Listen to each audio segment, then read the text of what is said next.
Akhirnya gue jalan lagi lah. Setelah itu gue jalan, ketemu tuh cagak dua ini.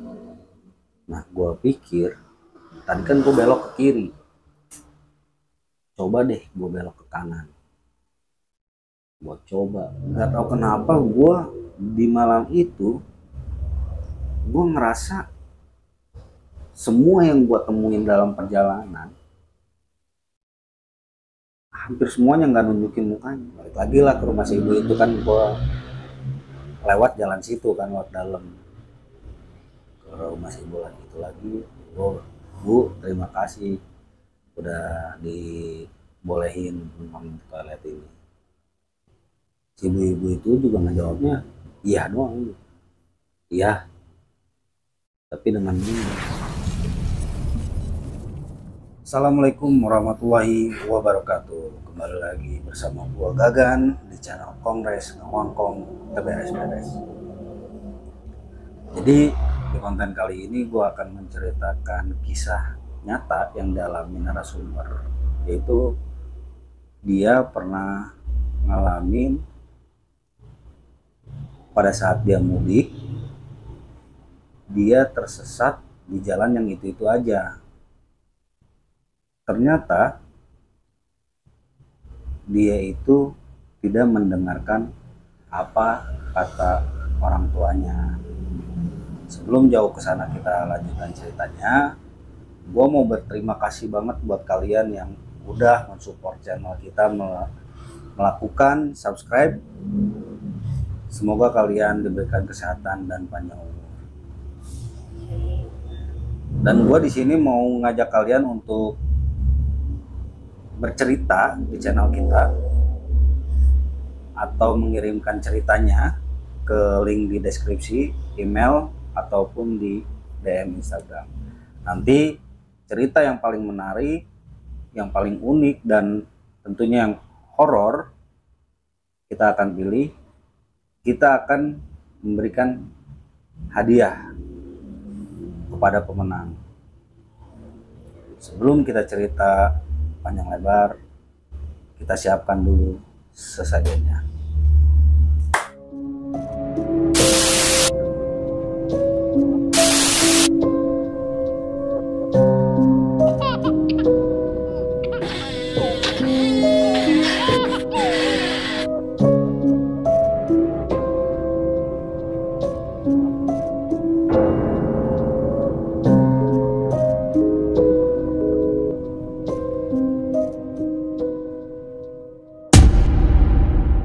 Dupa sudah dibakar, rokok sudah siap, mari kita cerita. Jadi narasumber ini menceritakan ke gua pun mau kasih tahu kalian, gua seolah-olah seperti narasumber tersebut. Di sini gua menjadikan diri gua sebagai narasumber tersebut. Singkat cerita, ada satu keluarga yang berisikan anak 3, istri dan narasumber. Mereka itu mudik ke Jogja. Dari Jogja dia mau pulang ke Bogor. Cuma pada saat mau pulang itu ternyata si narasumber ini sudah banyak yang menahan-nahan untuk jangan dulu pulang gitu. Pada saat mau pulang ada datang saudara, udah nggak usah pulang lah kata saudaranya, ntar aja besok santai ini. Oke lah, di situ masih ditahan. Tadinya mereka mau pulang pada sore hari. Nah setelah itu waktu pun terus berjalan sampai pada akhirnya waktu itu pukul jam 10 malam. Dia pun mau pulang juga. Ya, aku pulang malam ini aja ya. Dan ngomong kan ke bapaknya. Terus bapaknya juga bilang, udahlah nggak usah, besok aja. Enggak, ini pengen nyantai, pengen di jalan tuh pengennya istirahat gitu, maksudnya nggak mau terburu-buru. Terus kata ayahnya, "Ya udahlah, kalau itu mau kamu mah, yang penting hati-hati di jalan." Oke. Nah, sebelum berangkat, untungnya gua ini ngecek dulu mobil, ban, kesiapan pada saat mau berangkat, bensin dan sebagainya. Berangkatlah gua dari Jogja menuju ke Bogor. Nah, dari Jogja ini gua itu mau lewat tol Bawean. Nah, di pertengahan perjalanan ini gue lihat ada plang Salatiga. Nyobain lah gue lewat Salatiga itu. Akhirnya gue ikutin plang ke arah Salatiga. Di pertengahan jalan ya masih biasa-biasa aja lah Salatiga, sampai akhirnya gue di situ merasa kok ini jalan nggak ada ujungnya. Bahkan semakin ke dalam, semakin gue nggak nemuin tuh rumah-rumah warga. Disitulah istri gue bilang, ini kayaknya nggak lewat sini deh. Enggak, ini lewat sini, tadi kan udah lihat plangnya. Nah, itu gue bilang, oh ya udah, kalau kamu tahu ikutin aja. Oke lah, terus jalan sampai akhirnya menemukan jalan berkelok-kelok tuh, naik ke atas gunung. Tapi sebelum ke atas gunung itu ada perempatan, ada cagak seperti ke kanan atau ke kiri.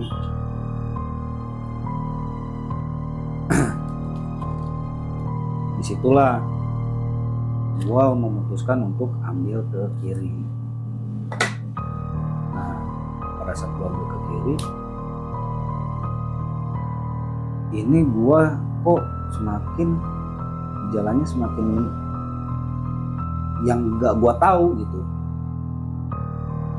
Padahal sebelumnya gue pernah lah ngelewatin ini, dalam hati gue kayak gitu, tapi kok serasa beda gitu. Terus istri gue ngeyakinin gue lagi, bener kamu ingat tempat ini? Insya Allah inget, kata gue gitu.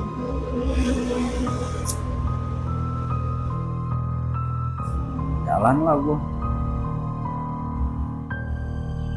Pada saat itu gue melalui jalan yang udah mulai nanjak terus tuh, nanjak berkelok-kelok seperti ke arah gunung lah gitu. Nah, di tengah perjalanan gue nemuin orang lagi jalan kaki. Pada saat itu gue nggak memutuskan untuk berhenti karena gue takutnya begal atau apalah. Pada saat gue ngelewatin seorang tersebut, orang itu nunduk terus, nggak ngeliatin gue gitu. Akhirnya gue lewatin tuh terus naik ke atas. Pada saat naik ke atas, gue memutuskan kayaknya bukan lewat jalan ini deh.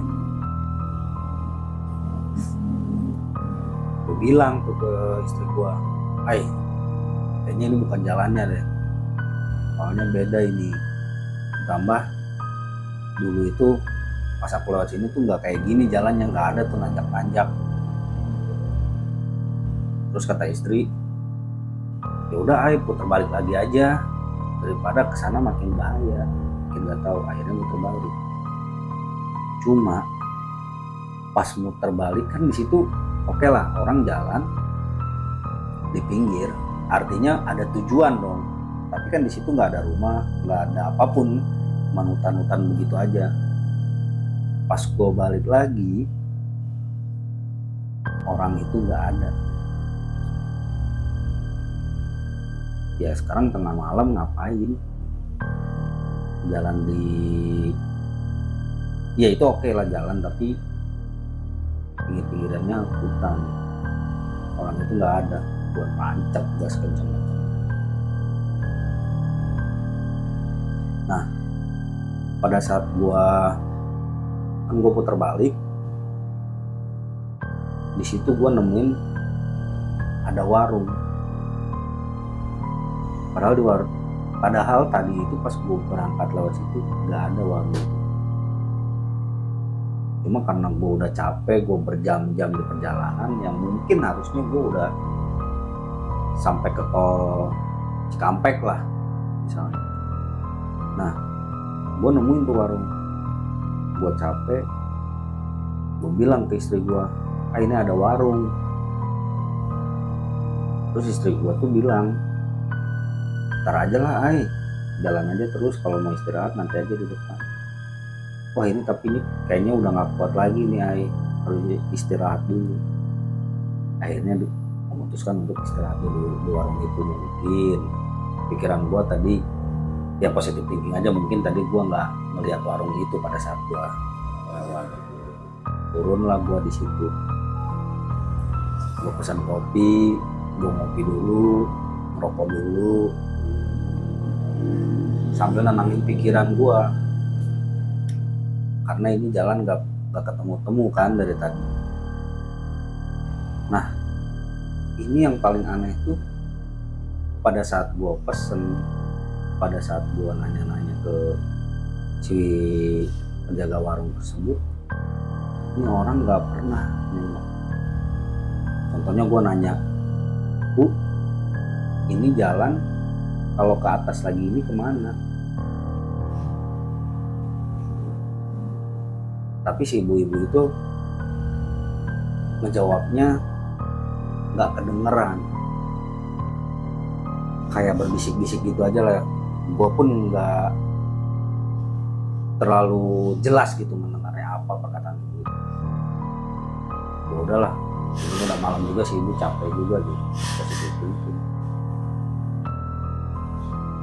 Bahkan pada saat udah beres gue ngopi, gue udah agak tenang, gue bayar pun si ibu itu tetap gak nengok. Maksudnya nggak menunjukkan wajahnya. Cuma yang gue lihat itu ibu-ibu itu rambutnya panjang banget, mungkin sepaha lah ya. Udah tuh gue bayar si ibu-ibu, tapi tetap nunduk gitu orangnya gitu. Uang itu gue ngasih itu kan, kopi itu harganya 5.000, gue ngasih 50.000. Dia ngasih kembalian aja, dia nggak nengok mukanya ke gue, cuma ngasih tunjuk tangannya aja. Udahlah, kasihin kembalian. Pada saat kasih kembaliannya udahlah, ya udah Bu, makasih banyak, kita mau berangkat lagi. Iya, jawab ibu itu. Masuklah ke mobil. Di situ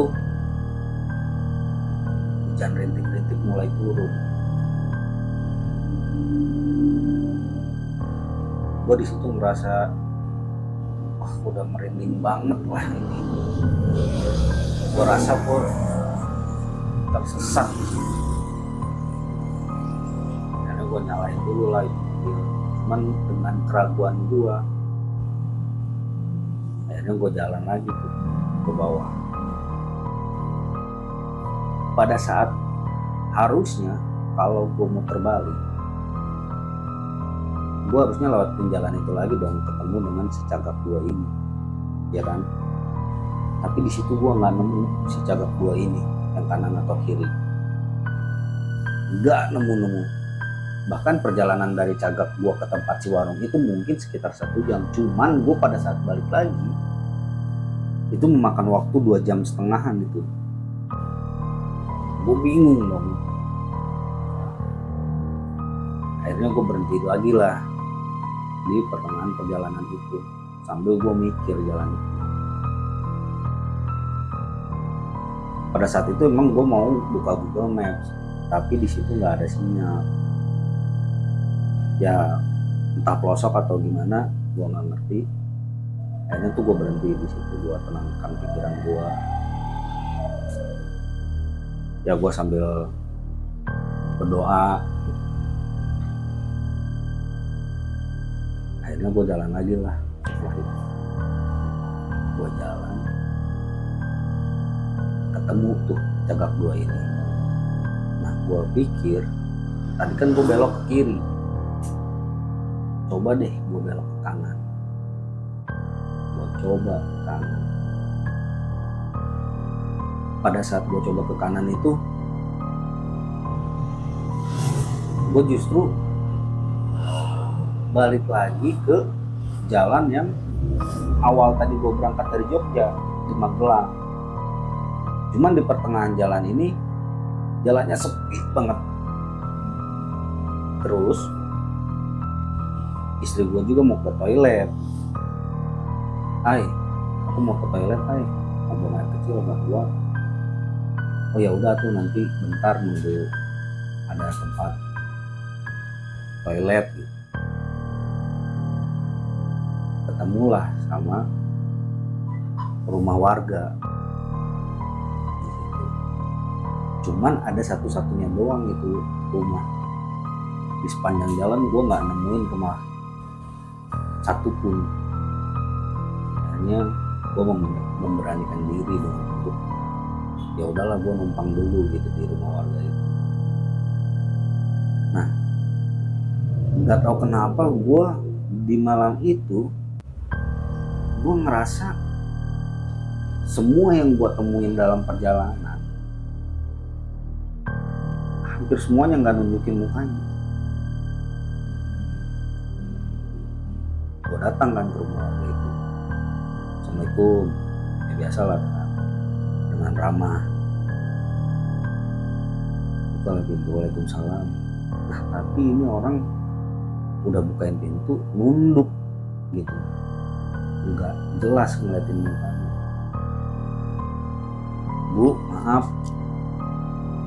saya mau numpang ke toilet. Dari tadi saya mau nyari masjid atau pom bensin, saya nggak nemu. Boleh nggak saya numpang toilet di rumah ini? Silahkan. Tapi si ibu ini jawabnya ketus, dikit-dikit aja gitu, nggak jawab yang maksudnya nggak ramah lah gitu.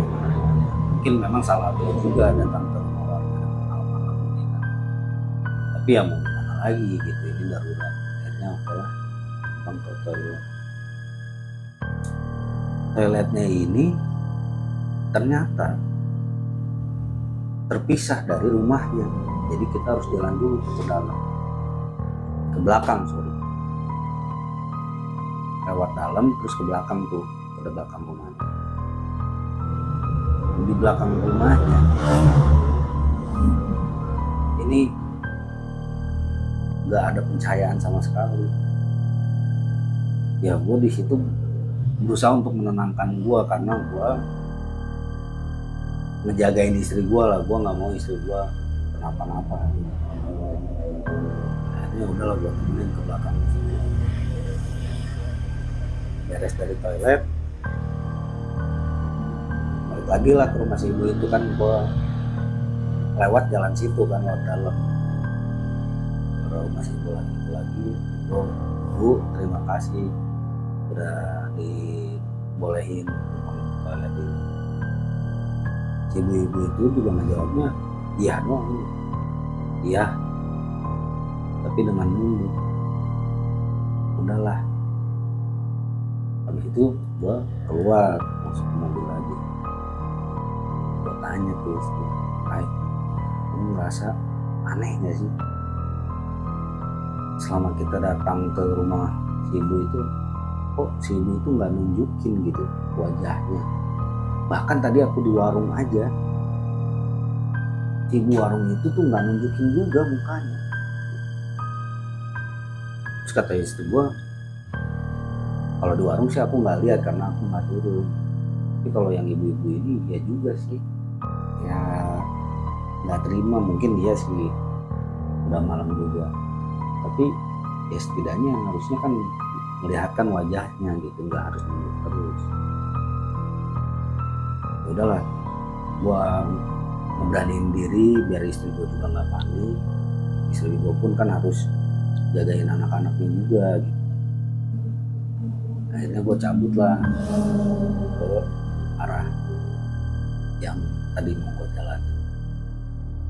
Nah, singkat cerita ini jalannya semakin dalam, semakin nggak menemukan jalan yang beraspal. Justru gue menemukan jalan yang tanah aja gitu. Tanah dengan pohon-pohon yang tinggi, dengan ilalang-ilalang yang cukup tinggi gitu. Wah, ini gue kayaknya merasa gue benar-benar udah bukan di dunia gue lagi gitu. Akhirnya gue, daripada gue membahayakan anak gue dan istri gue, akhirnya gue memutuskan untuk balik lagi aja lah ke Jalan Cakak itu tadi. Di Jalan Cakak itu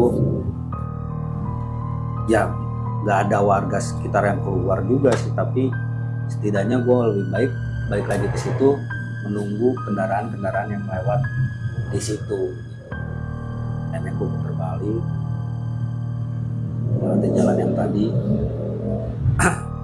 dengan melalui rumah yang menurut gue cukup creepy banget lah di situ. Gue lewatin lagi rumah itu. Ini rumah itu masih ada. Kalau nggak ada gue nggak tahu lagi tuh harus gimana. Itu pikiran gue kayak gitu. Gue jalan, gue ke Jalan Cakak itu, gue berhenti dulu sambil nunggu ada kendaraan yang lewat. Dan alhamdulillahnya ada mobil yang berplat nomor B depannya. Mungkin inilah titik terang gua. Akhirnya gua ikutin lagi lah si mobil tersebut. Cuma sepanjang jalan yang gua ikutin mobil ini, gua nggak inget sama sekali sama apa yang gua laluin tadi. Kayak gua ngerasa ini beda banget dengan jalan yang tadi gua ikutin jalan mobil tadi tersebut. Ketemulah tol Bawean di jam 4:30 subuh. Nah, yang tadinya gua berangkat duluan mudik, taunya bapak gua juga mau berangkat pada saat subuh itu. Nelpon lah, udah di mana kamu? Ini baru mau masuk tol Bawean. Lah, ini ayah baru mau pulang. Ya udahlah, nanti ketemu di rest area. Akhirnya gua memutuskan untuk pulang bareng-bareng dengan bapak gua. Nah, sekian dari cerita yang bisa gue jelaskan di sini kepada kalian. Terima kasih banget buat kalian yang udah stay terus di channel ini. Pokoknya jangan lupa like, comment, and subscribe.